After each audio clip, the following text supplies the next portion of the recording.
Olá pessoal, eu sou Gil Mesquita, sou advogado, professor universitário, área jurídica é minha formação, mas eu desenvolvi uma paixão pelo mundo dos vinhos e em 2006 eu criei o blog Vinho para Todos. Escrevi até 2019 mais ou menos, de lá para cá alguma coisinha acabou indo para o ar, mas essa paixão toda me fez chegar até aqui, apaixonado pela gastronomia, pelo mundo dos vinhos e uma série de outros assuntos ligados a isso. E essa jornada toda nos trouxe até aqui ao Mesa 8, que você agora, a partir de agora, está assistindo. Olá pessoal, meu nome é Marcel, eu sou publicitário de formação, mas um apaixonado pela mesa, pela gastronomia e tudo que envolve esse assunto. Em 2008 eu criei o Sabor Sonoro, uma brincadeira que começa combinando pratos e música, né? Isso foi virando uma paixão pela fotografia gastronômica também, e enfim, Instagram, blog e playlists. E no final estamos aqui numa mesa para falar com pessoas e com gente que gosta, como nós, de gastronomia, de conversar em volta desse espaço sagrado que é uma mesa. Então esperamos que vocês gostem do que a gente vai discutir aqui, do que a gente vai falar. E se gostaram, se inscrevam aí no nosso canal, deem um joinha aí para que a gente possa prosseguir com esse projeto. Abraço. Até.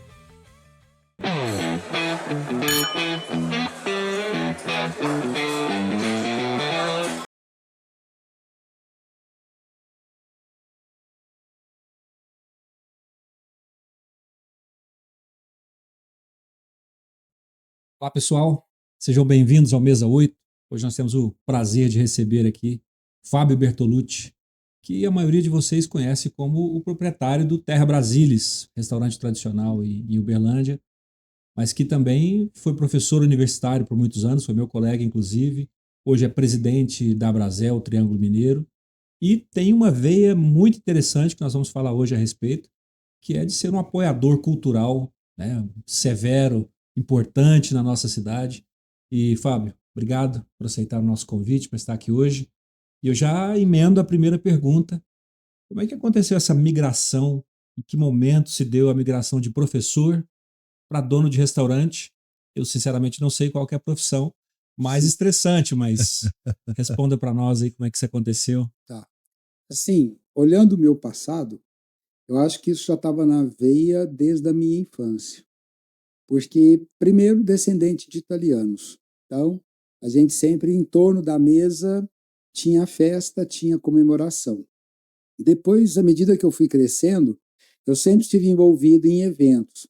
Então, eu que comandei a formatura da minha graduação, eu que sempre fiz os eventos da família. Então, eu acho que eu já tinha isso meio que latente. E aí eu formei, fui para a docência, né? Fiquei na docência 25 anos. E no meio do caminho, eu fui descobrindo que eu gostava de reunir gente, que eu gostava de servir, gostava de fazer comida. E isso foi me deixando cada dia mais perto do que eu sou hoje, que é ter um restaurante. E no meio da minha formação, eu também vi que eu queria algo novo, além de ser professor. E aí eu fui para Arraial da Ajuda fazer uma viagem de família e eu visitei um restaurante lá chamado Porteirinha. E esse restaurante me despertou uma vontade enorme de voltar para Uberlândia e abrir um negócio. E aí eu vim, analisei um lugar e um ano depois eu abri o restaurante na primeira edição dele. E agora nós estamos fazendo 20 anos que estamos no mesmo lugar, inicialmente como buffet, 3 anos só como buffet e há 17 anos como restaurante. E há mais ou menos 10 anos que eu abandonei de fato a sala de aula e me concentrei na minha empresa de corpo e alma. Então essa é a minha trajetória. Estamos aí na luta. Né? Fábio, eu fico pensando nesse trajeto todo, né? E quando a gente pensa, por exemplo, eu cheguei em Uberlândia nos anos 80 e meu pai fazia uma brincadeira que ele falava assim, restaurante em Uberlândia fecha para o almoço, né? Nós estamos falando num ambiente de pouquíssimos restaurantes, muito familiares Sim. ou muito ainda um processo quase amador, assim. E aí já como papel importante que você tem no contexto da organização desse setor. Qual que é o retrato que você vê de Uberlândia hoje, né? E não acho que não só de Uberlândia, nesse movimento todo em torno da gastronomia, né? Como é que você consegue fazer essa linha do tempo e qual que é a tua percepção sobre isso hoje?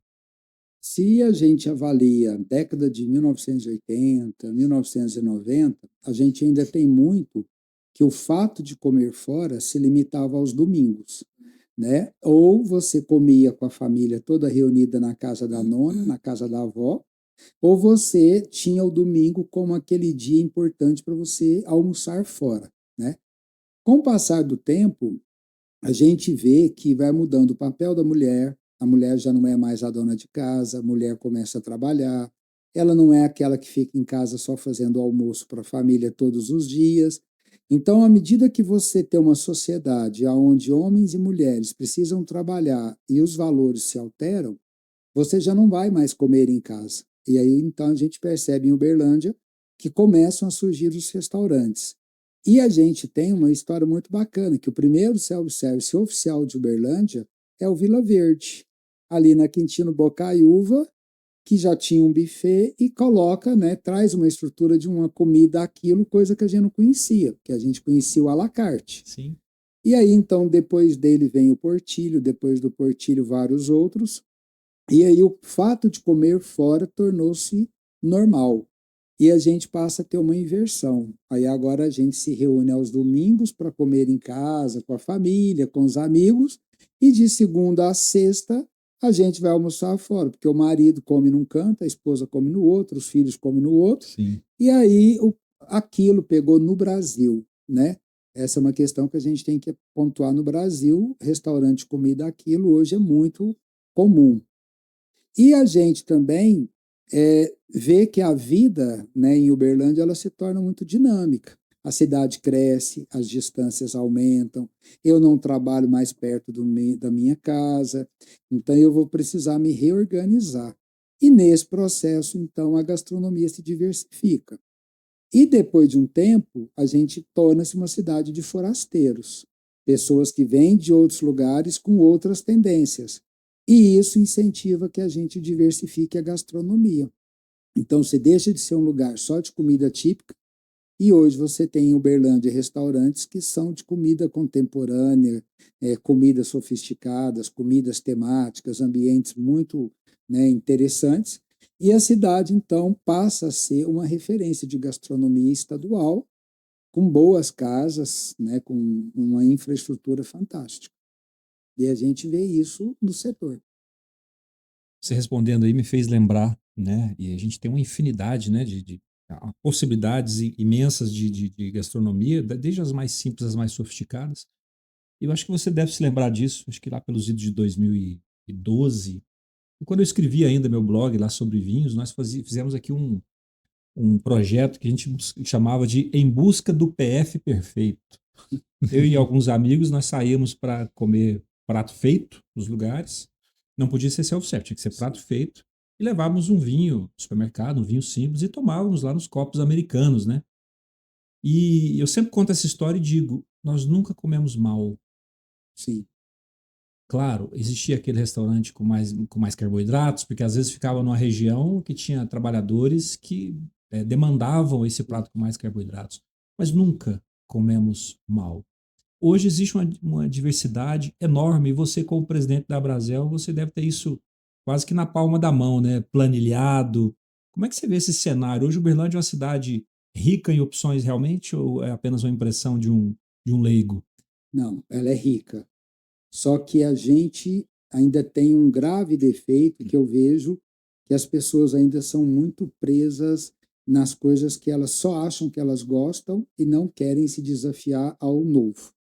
Então, por exemplo, você tem hoje um restaurante de comida tailandesa, pouco divulgado, mas um restaurante muito legal. Só que você tem que estar preparado para você entrar na experiência da cozinha tailandesa, que ela tem o quê? Muita pimenta.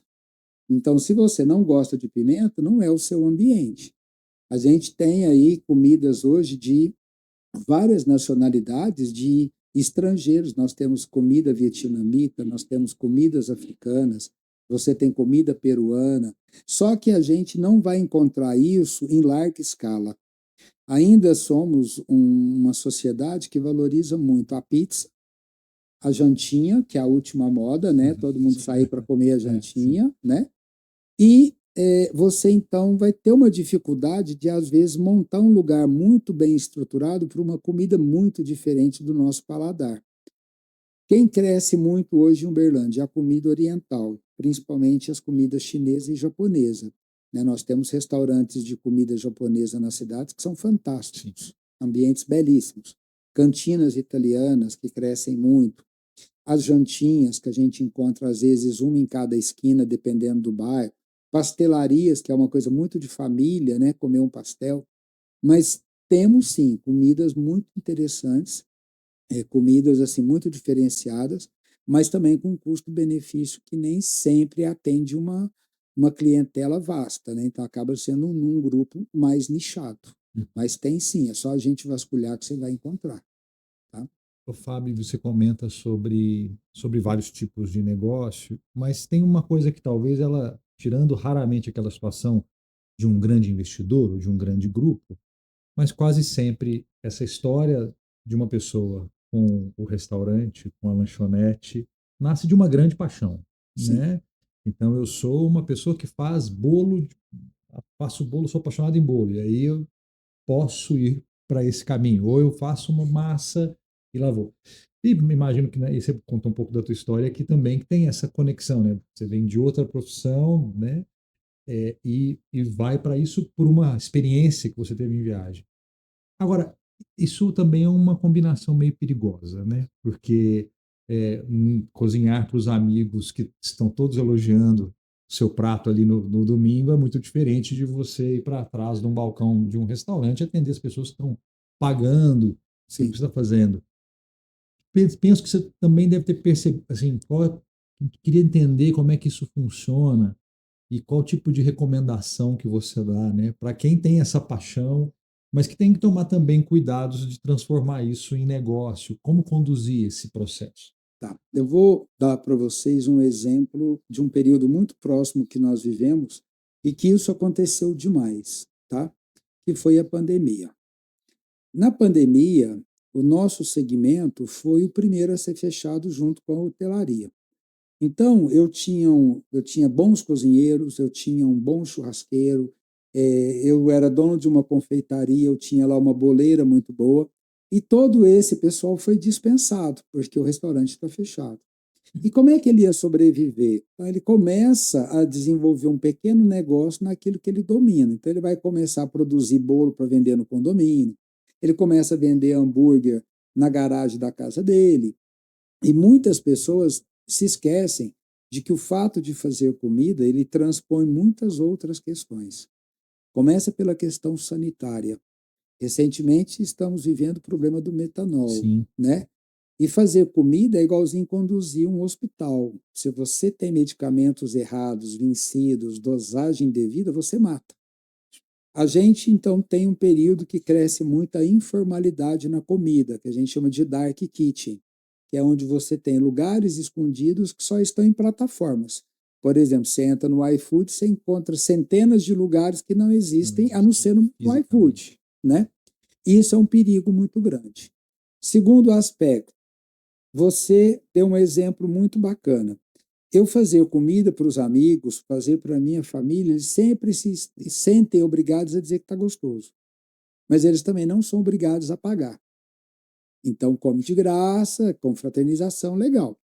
Só que, às vezes, você é induzido por essas pessoas a pensar que você domina muito bem aquilo que você faz. E que o seu hambúrguer é tão gostoso que você podia abrir uma hamburgueria que ele seria vendável. E ele não vai ser vendável, porque você vai competir com várias outras que são muito melhores que você. E aí vem a parte tributária, vem a parte de contratação, vem a parte de relacionamento com o fornecedor, vem a parte que é muito importante, que é do relacionamento com o cliente. Como é que você vai lidar com esse cliente que critica seu negócio? E hoje a crítica ela não é cara a cara. A crítica ela é hoje no Google, no Instagram, que ela pulveriza com muita rapidez. Então, a gente, né, agora falando como presidente da Brasel, a gente tem um zelo muito grande nesse setor de dizer para quem, né, até aqui quem nos escutar, você tem um dinheiro guardado, você gostaria de investir no ramo de gastronomia? Nos procure antes. Faça uma imersão com a gente. Se você acha que você quer ter um restaurante de comida japonesa, eu vou convidar um empresário para colocar você lá para fazer um estágio. Se você quer ter um restaurante de comida aquilo, vem fazer um estágio comigo. Para você primeiro ter certeza de que é isso que você quer. Porque é muito triste você ver pessoas gastando suas economias de vida inteira, arriscando em comprar franquias que já estão naturalmente falidas, mas se iludem e duram uma estação. Não vai mais do que um ano. E a pessoa perdeu tudo, perdeu o nome, perdeu as economias, perdeu o sossego, perdeu a vida e se torna uma pessoa depressiva, uma pessoa que se sente inútil, incapaz. Então, a gente hoje diz o seguinte: não se aventure em nada que você não tem pleno domínio e pleno conhecimento. Olha, eu abri o restaurante depois de longos anos de buffet. E eu só saí da sala de aula quando o restaurante se estabilizou. Então, eu não me aventurei. Eu só fui migrando quando eu tinha um chão firme para me sustentar. Então, uma recomendação que eu dou é essa. A gente pode fazer a melhor galinhada do mundo para você, mas será que ela tem preço para o outro? Será que o outro vai comprar a sua galinhada? Né? Então, a gente tem que ponderar, porque você também, Uberlândia, vê o quanto de estabelecimentos que abrem e fecham num curto espaço de tempo, em lugares estratégicos, em lugares nobres, investimentos altos, não é só o baixa renda que perde, o alta renda também quebra, mas é preciso você fazer uma boa gestão, um bom plano de negócio e ter certeza de onde você está entrando. Perfeito. Eu até queria te perguntar, mas talvez até a sua resposta já tenha sido dada, né? Eu tinha anotado aqui para te perguntar, embora imaginando respostas, e qual que é o grande desafio do seu dia a dia? Mas são vários, né? Sim. A realidade de um restaurante não existe, não dá para elencar um desafio. Ah, é a equipe. Não, é o cliente. Não, é o fornecedor. São vários, né? Mas hoje eu diria para você que existe uma ordem de grandeza. Ah, legal. Tá? Então, no topo, a Aham, mão de obra. certo. Tá? Por que mão de obra? Porque o nosso setor, ele trabalha na hora que você descansa. Uhum. Então, por exemplo, ele trabalha à noite, é sábado, é domingo, é feriado, principalmente no shopping. E as pessoas, depois da pandemia, elas voltaram muito dispostas a curtir a vida, a ter momentos de lazer, a estar com o outro. Então, essa campanha que existe agora, da jornada 6x1 virar 5x2, até 4x3, está muito ligada a isso, de você ter mais tempo para você curtir seus amigos, sua família, a natureza e trabalhar menos, né? Então, por grandeza é mão de obra. Primeiro, porque é difícil encontrar, e segundo, falta muita capacitação. Então, a gente hoje está disposto a treinar, a capacitar, a ensinar, tá? Depois vem a questão da diversidade que você tem de produtos ao longo do ano ligada a preço. Então, por exemplo, nós estamos vivendo agora o problema do óleo de soja, porque a soja está muito cara, o óleo que estava há pouco tempo R$ 5,90 está agora R$ 8,30. Se você tem uma geada, todas as hortaliças dobram o preço.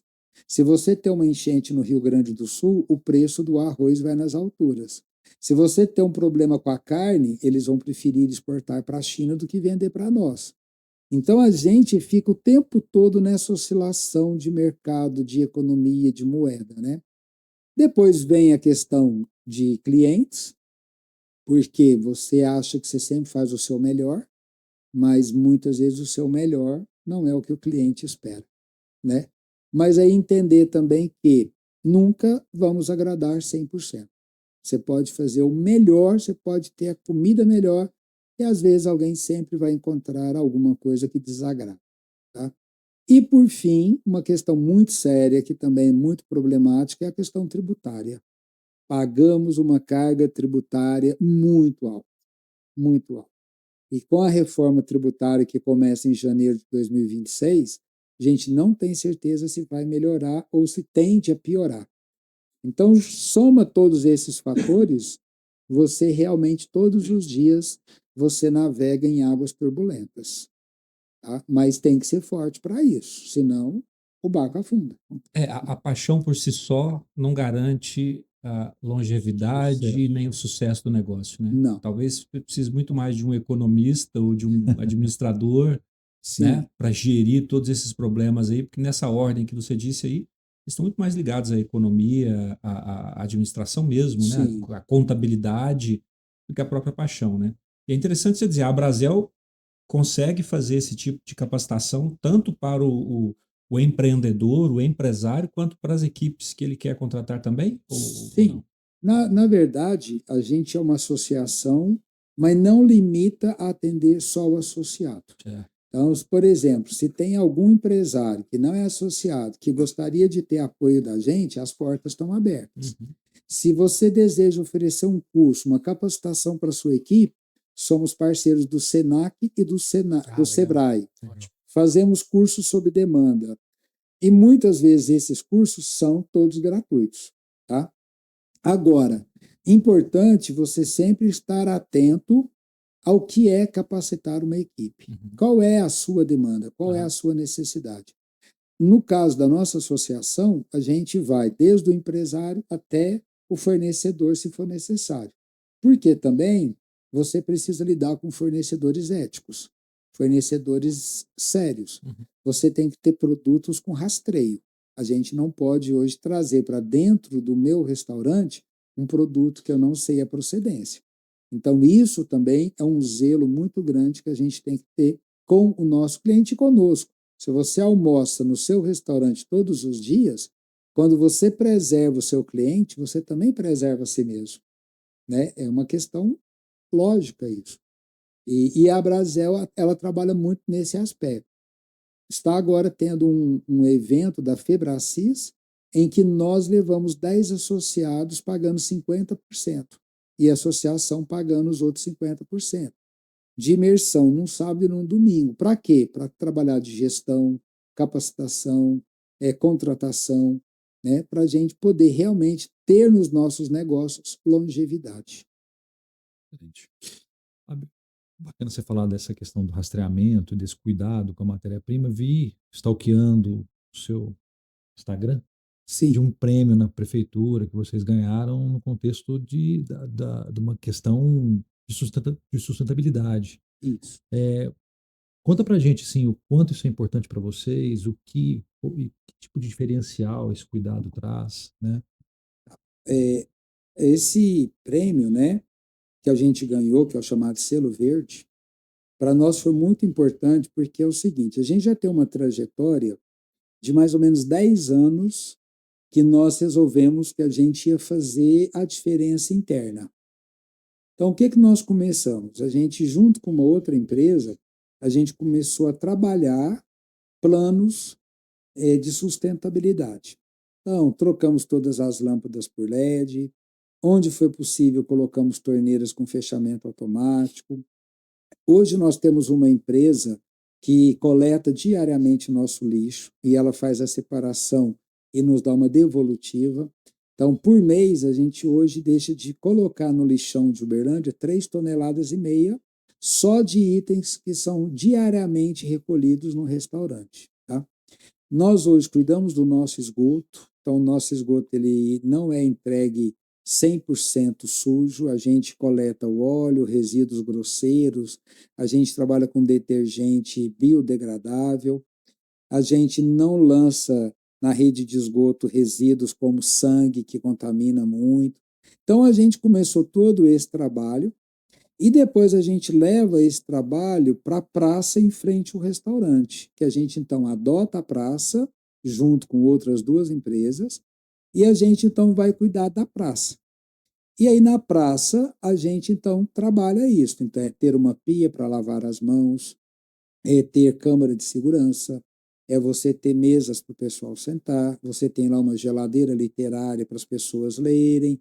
Então, diante de tudo isso, a gente entrou no prêmio, né, na seleção lá, e fomos classificados dentro das 6 empresas de nota máxima, por tudo que a gente tem feito, né? Então, isso, para mim, ele é importantíssimo, ele é fundamental, tá? Porque a gente sente que é realização pessoal, mas é uma entrega de coletividade. Então, os meus colaboradores, eles fazem isso também parcialmente na casa deles. Então, a gente tem lá lixeiras especiais para cada coisa, e a gente também trabalha com o mínimo de desperdício possível. Eu diria para você que hoje o restaurante ele não descarta nem 5% do que nós utilizamos. Só descartamos aquilo que realmente não tem como ser transformado em nada. Tá? Mas tudo que há uma possibilidade, a gente dá um destino para ele. É muito interessante isso, porque quem conhece o seu restaurante, quem vai ao Terra Brasilis, percebe ali que você tem um público, primeiro, um público muito grande de estudantes de colégios que estão ali próximos. Sim. Então a gente percebe que ao fazer isso você está não só fazendo né, fazendo o bem para uma sociedade abstrata, para alguém que você não sabe, não, você está de alguma maneira, ainda que indireta, educando também esses estudantes que vão lá. E dentro dessa ideia de educação, de cultura, a gente sempre percebe que o restaurante é apoiador de inúmeros eventos culturais, né? Eu até na minha apresentação eu queria dizer que você é um ativista cultural, mas eu não sei se você acharia essa palavra adequada, mas assim, você há muitos anos está muito ligado à cultura em Uberlândia, patrocinando. Eu já, inclusive, eu e a Érica já almoçamos lá no seu restaurante. Eu não sei se era a Renata Sorrá que estava almoçando lá Era na ocasião. Marília Gabriela? Não me lembro exatamente, mas uma figura, né, famosíssima das artes brasileiras. Como é que isso começou? Eu sei que a veia do professor está aí também, né? Sim. Mas quando, em que momento você começou a apoiar? E o que isso tem trazido de retorno pessoal e profissional para você desde então? Tá. Eu gosto demais de ler outdoor. Então, muitas vezes eu paro o carro para ler outdoor, que é uma coisa que eu acho muito bacana. E eu comecei, então, a ver nos outdoors de eventos que sempre tinha lá apoio, patrocínio, né? E aí, então, eu parava, pegava o telefone do organizador do evento e ligava. Olha, eu sou dono de um restaurante, eu vi que você está patrocinando uma peça, eu queria muito apoiar também. Uhum. E a partir daí a gente foi, então, tornando-se conhecido no meio aonde um falava para o outro, olha, o Terra Brasilis apoia, né? E começaram a me ligar. E a gente, então, foi constituindo ali um pacote para ajudar os promotores da cultura. No nosso caso, a gente hoje patrocina tanto eventos que são de fora quanto eventos locais, Sim. tá? E eu acho isso muito importante porque é uma luta muito grande de quem traz um evento para conseguir apoio, para conseguir recurso, porque não é barato, certo? E pessoal, eu acho isso fundamental. A cultura, ela precisa ser fortalecida cada vez mais. Profissionalmente, eu diria para vocês que isso para medir é muito abstrato. Então, vamos pegar uma temporada recente de uma peça que teve 4 sessões lotadas, 3.200 presentes e todos eles viram minha marca. Quantos foram no meu restaurante? Não sei. Mas eu sei que sempre que a minha marca aparece, ela dá um reforço de que eu estou ali e você começa a fazer essa ponte. Olha ele aqui de novo. Olha ele aqui apoiando. E isso vai mostrando para a cidade que há caminhos da gente ajudar. As pessoas acham que é uma despesa, eu chamo de investimento. Eu dou comida, eu não dou dinheiro, entendeu? Então, as pessoas que vão no meu restaurante, elas vão para almoçar.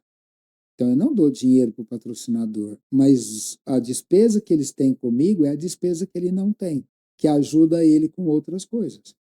E também, uma coisa importante é que a gente não pode ser seletivo. Eu só apoio se tem pessoas graúdas. Não. A gente apoia desde simples eventos locais, de atores locais, de pessoas da cidade, até eventos internacionais. Então, por exemplo, já veio aqui em Uberlândia o Balé Russo. Eram 80 pessoas. A gente apoiou. E aí foi muito interessante porque eles não queriam comida russa, eles queriam comida brasileira. Brasileira. Eles queriam arroz, feijão, Que bom. era isso, né?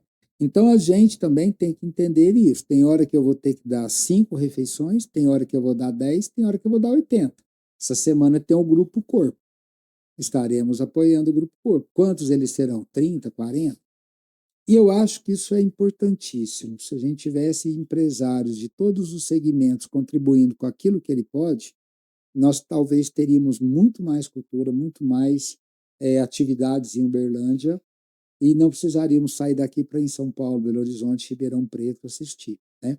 Agora, você começou com uma palavra que eu queria até fazer um comentário sobre.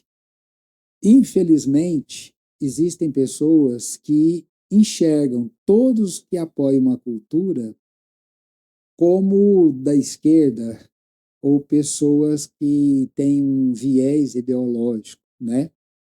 E eu, inclusive, já passei por esse processo em que as pessoas colocaram meu nome numa lista de lugar que eu não deveria frequentar porque ele apoia a cultura, tá?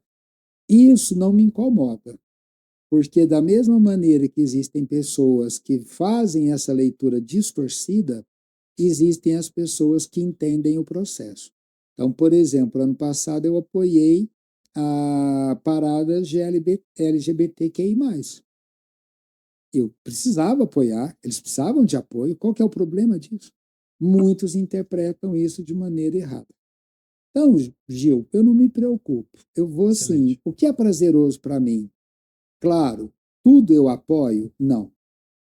Tem stand-up que eu não apoio, porque ainda existem stand-ups que têm um viés aí de um preconceito, de falar certas coisas que não quero minha marca lá. Mas eu apoio tudo, indistintamente, que passou pelo filtro de um trabalho sério, idôneo e ético, a minha marca vai estar lá, se o organizador quiser. Fábio, assim, eu como publicitário eu tenho que falar que a leitura do processo da função do patrocínio é muito madura, da vontade de pegar esse corte e usar para apresentar para algumas empresas que percebem às vezes a comunicação só como aquele movimento que ele automaticamente vende alguma coisa. E a gente sabe hoje o quanto é importante trabalhar com uma marca, né? A marca sendo Sim. exposta, alinhada com projetos, né, desse porte, a gente tem certeza que isso a médio e longo prazo traz um resultado difícil de medir naquele momento, mas ninguém tem dúvida disso e a gente percebe grandes empresas fazendo isso há décadas, né? Mas aproveitando esse contexto de percepção de marca e de percepção do cliente, eu queria te perguntar assim, nesse dia a dia, né, tratando com o cliente, você falou também de saber receber a crítica. é, Você lembra de momentos de críticas ou elogios, obviamente também, né? E eu tenho certeza que Terra Brasília tem uma história de muito mais de elogios do que de críticas, então, mas com certeza em algum momento você recebeu também. Quais são aquelas ou aquela que te marcou no contexto disso foi um aprendizado, ou isso foi né, no contexto de uma crítica, ou aquele elogio que te estimulou, né? Porque acontece isso também, às vezes a gente Sim. não acredita no próprio potencial, né? E alguém fala, cara, isso está fantástico, né? E aí aquilo te dá um estímulo para continuar. Então, você tem memórias, né, sobre momentos nesse sentido que te estimularam, ou que te ensinaram alguma coisa? Olha, a gente tem lá no restaurante um controle de qualidade muito grande visual, tá? Então, a gente, por exemplo, a equipe é alinhada assim, qualquer comida que sobrar no prato, o garçom é orientado a perguntar para o cliente o porquê que aquela comida sobrou. E as pessoas que limpam os pratos são orientadas a ver se algum item está sobrando demais para que a gente investigue o motivo. Então, isso fez com que a gente evitasse muitas críticas que seriam posteriores, porque o cliente vê que a gente tem uma atenção com ele ali. Olha, eu vi que no seu prato sobrou um pedaço muito grande de carne. Algum problema com a carne? Ali eu já vou sondar se ela não está macia, se ela está salgada, se ela está muito temperada, o que que tem ali? Isso foi um aprendizado, porque a gente foi escutando, hoje a carne não está legal, hoje a verdura não está boa, e a gente foi ajustando. Crítica muito severa eu não tenho. O que eu tenho são sugestões que eu acho até interessantes. É assim, você deveria ter churrasco. Então, uma das maiores críticas que eu tenho em internet é do pessoal ir lá e falar assim: lá é muito caro pelo que tem, porque não tem churrasco. O critério de qualidade ou preço está conectado ao churrasco. Ao churrasco, né? E aí, eu conversando com uma pessoa há pouco tempo, como é que você responde isso? Sendo educado, mas fazendo a pessoa também refletir sobre a nota que ela te deu, né? Então, por exemplo, tem um mês que eu recebi um cliente lá, que eu lembro dele, eu lembro que ele comeu bem, ele ficou um bom tempo no restaurante, e depois ele foi na internet e me deu uma nota 1. Qual foi o motivo da nota 1? Eu não ter churrasco. Simples assim. Aí eu fui lá e comentei com ele o seguinte: a política do restaurante de não ter churrasco sempre foi assim, desde o início, por esse motivo. Mas será que você não podia ter me avaliado pelo que eu te ofereci e não pelo que eu não tinha? Porque a gente não pode avaliar a pessoa por aquilo que ele não tem, porque a casa é aberta. Você chega lá, você olha a pista, não te agradou, vamos embora. Eu não vou comer aqui porque não tem churrasco. Mas se você sentou, comeu, gostou, agradou, ficou, nada ficou legal. Então você não podia ter me dado uma nota 3, né? E esse 1, para você recuperar a média que você tinha, É, quantas e quantas avaliações nota 5 você vai ter que 4. ter, ou 4, para você recuperar o que você tinha por conta dessa nota 1, que De nesse uma caso coisa é que eu não injusto. tenho, né? É. Então, assim, eu não lembro de nenhuma crítica muito ácida, tá? São críticas pontuais. A gente mudou lá o esquema de reserva de mesa, tem gente que não gosta. A gente, por exemplo, começou a escutar de algumas pessoas que a gente precisava ter mais pratos vegetarianos e veganos.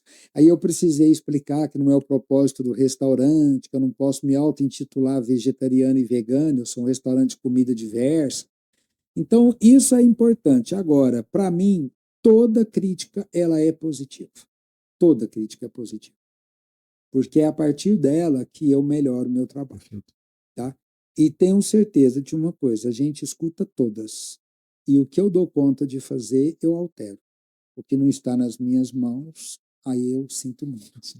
Você tinha, já há muitos anos, a mesa comunitária, né? A Sim. mesa que você não vai se sentar necessariamente com quem você conhece.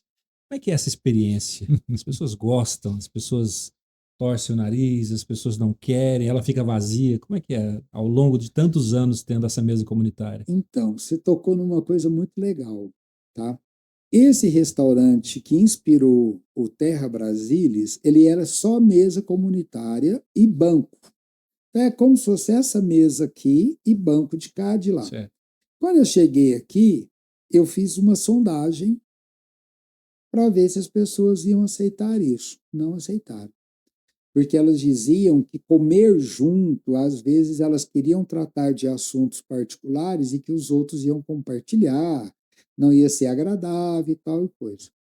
E a gente fez esse levantamento, inclusive com atletas, que eu esperava que eles me respondessem que sim, e me responderam que não. Então, eu tenho no restaurante hoje 4 mesas grandes, que comportam grupos. Mas eu não chamo ela de compartilhada. Tá. Só que se você quiser sentar e permitir que eu coloque alguém do seu lado, primeiro eu vou te perguntar, porque eu não posso pôr. Porque senão você levanta e sai dali, porque você se sentiu invadido. Sim. Então, nós vivemos numa cidade que você também precisa entender o contexto dela. ela não te permite também fazer certas coisas que você pode quebrar a cara. Então, forçar a barra, né? Aí tem o pessoal que diz assim, mas existe um outro restaurante no Santa Mônica que lá tem mesas compartilhadas, o pessoal senta. Tá, o perfil desse restaurante é público universitário, que eles comem no RU, que é mesão todo mundo junto. O perfil do público que frequenta o Terra Brasílis, ele é diferente. Então é muito casal, muita família que não gostam de sentar perto, não gostam de dividir. A gente aprendeu, a gente respeita e isso está dando certo. Né? Fábio, falando de comida, mas eu queria saber um pouco agora do teu gosto, né? Quem é você? Como é o seu prato? Porque tá lá, aqui a gente tem aquelas muitas opções deliciosas do Terra Brasília. Mas quando é você fazendo um prato, seu prato, como ele é? Tá. Eu me limito a não comer arroz todos os dias. Por quê? No domingo é meu dia de folga. E aí eu vou para o meu refúgio, que é uma chácara. E lá a minha esposa cozinha. E ela faz um arroz e um feijão que são maravilhosos. E aí, como eu sei que eu vou comer um pouco mais, então eu tento deixar o arroz só para o domingo. Né? O meu prato, basicamente, ele é verdura, salada, proteína e carboidrato na medida certa. Eu não almoço antes, tá? Então até dizer para você, eu almoço com os meus colaboradores depois que o restaurante fecha. Então eu não me dou o direito de comer tudo que o meu cliente come. Eu como o que os meus colaboradores comem. A gente faz laboratório, tá? Quando nós terminamos ali, que a gente senta para comer, a gente avalia a comida. Nossa, hoje está uma delícia, hoje está, chama o chefe de cozinha, chefe, que comida deliciosa, que comida boa. E aí ali a gente então vai comer o que tem lá disponível. Mas ainda assim é muito rico. Então, eu consigo todos os dias comer muita coisa bacana, gostosa, leve. E uma coisa que eu exijo, tá? Não é porque nós comemos depois que o restaurante fecha que a comida é fria ou é mal cuidada. Ela tem que ser tão boa, tão quente, tão agradável quanto se fôssemos clientes. Então todo mundo come comida gostosa, fresquinha, quente, 2:30 da tarde. E meu prato é um prato normal, simples. Tirando as obviedades, como a batata frita, o arroz e o feijão, qual que é o prato hoje no Terra Brasília que quando você for mudar o cardápio, você fala, isso eu não posso tirar? Tá. Eu vou dizer para você três que são muito interessantes. Tá? Primeiro, nós não podemos tirar a isca de fígado, Certo. Olha, já Que virou legal. um prato de quinta-feira. Muito bom. A gente não pode tirar a carne moída, Uhum. que já virou um prato de terça-feira. E a gente não pode tirar a macarronada. Simples macarronada, que ela sempre está junto com a galinhada e o tutu de feijão.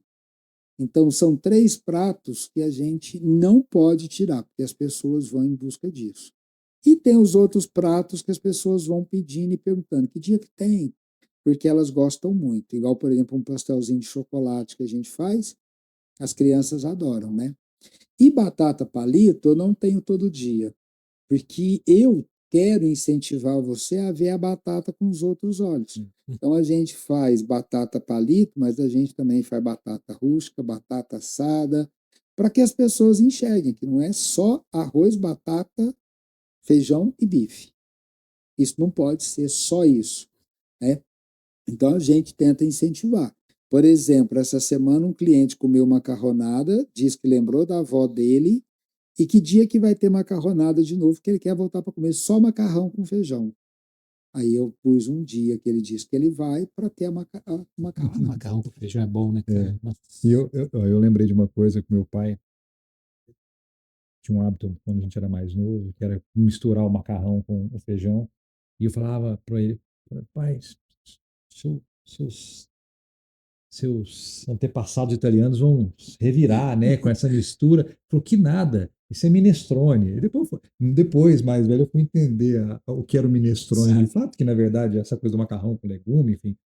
Mas eu lembro disso, meu pai tem esse hábito do macarrão com Feijão. feijão. O pessoal gosta muito, criança gosta muito, pessoas idosas gostam muito. Então são pratos muito afetivos. Sim, Então fígado, carne moída, macarronada, lembra casa de mãe, casa de sim, vó. E a gente precisa criar isso.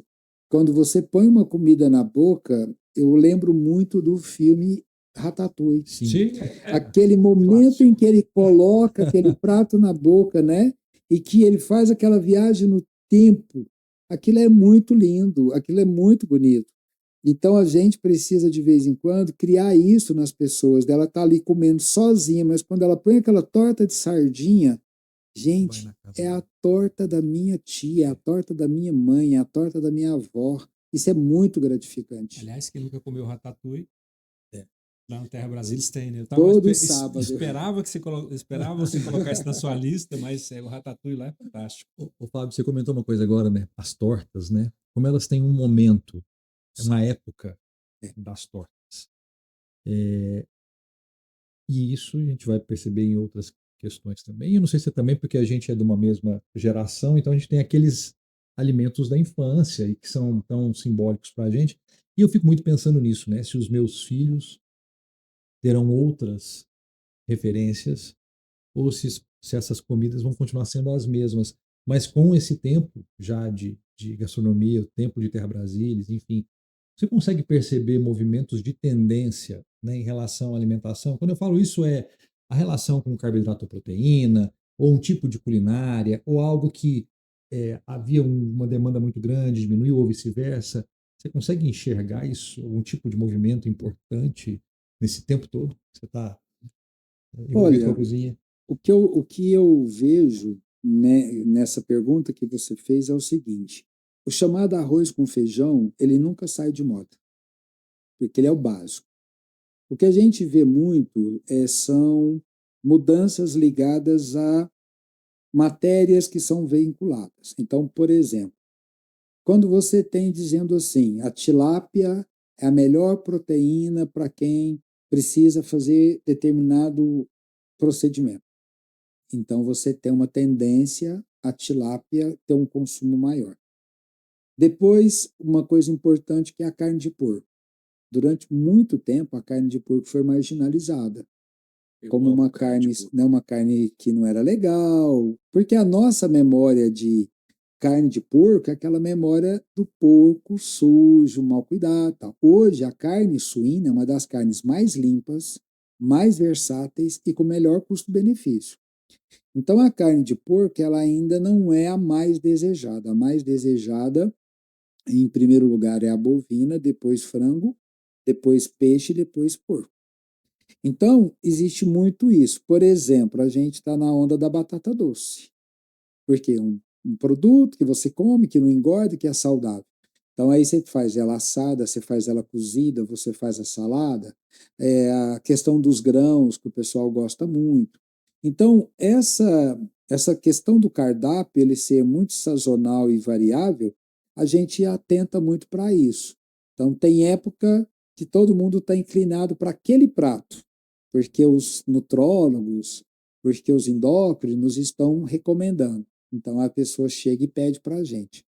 Mas o básico que no meu restaurante eu diria para você é a comida caseira mesmo. Uma coisa que me surpreende muito, quantas pessoas gostam de chuchu, de abobrinha, o quanto elas gostam de repolho refogado, né? Então são coisas tão básicas, tão simples, mas é isso que elas gostam, elas querem fazer aquele prato do arroz. Essa semana me surpreendi o tanto de baião de dois que a gente vendeu. É um prato tão simples, mas o povo gosta do feijão com arroz, com queijinho coalho, né, com aquele pedacinho de calabresa. Então, a gente observa muito isso, comportamento consumidor e pelo que aparece na mídia. A mídia interfere demais nessa questão muitas vezes. Por exemplo, há anos atrás tinha um peixe que ele fez muito sucesso. Começaram a falar que ele era um peixe de água suja na Ásia. Ele despencou. E aí ninguém mais quis comer aquele peixe. E era um peixe muito bom, muito saudável, mas ninguém mais quis comer. Então, você tem que estar sempre atento a isso também. Tá? Certo. Fábio, a gente infelizmente está caminhando aqui para o final, mas eu tenho uma pergunta, curiosidade aqui, porque a gente até conversou sobre isso antes. Você atendeu lá muitas personalidades, né, que vão lá por conta do seu apoio, né, a todos esses projetos culturais. Você tem alguma história, assim, alguma personalidade que te impactou positivamente? Alguém que você falou, puxa, que pessoa legal, que pessoa culta, que pessoa elegante?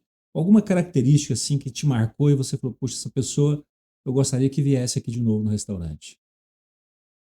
Assim, 90% das pessoas que vão lá nesse segmento da cultura são simpáticas. 10% são arredias. Então, elas têm medo do assédio. Mas eu diria para você que marcou muito lá no restaurante. Uma das pessoas que passou por lá, Marília Gabriel. Porque ela é uma pessoa que você enxerga num patamar, no outro lugar, né? E de repente era uma pessoa que almoçou conosco quinta, sexta, sábado, e ela só fez um pedido. Ela queria comer quiabo. E a gente então fez para ela, né? Extremamente agradável.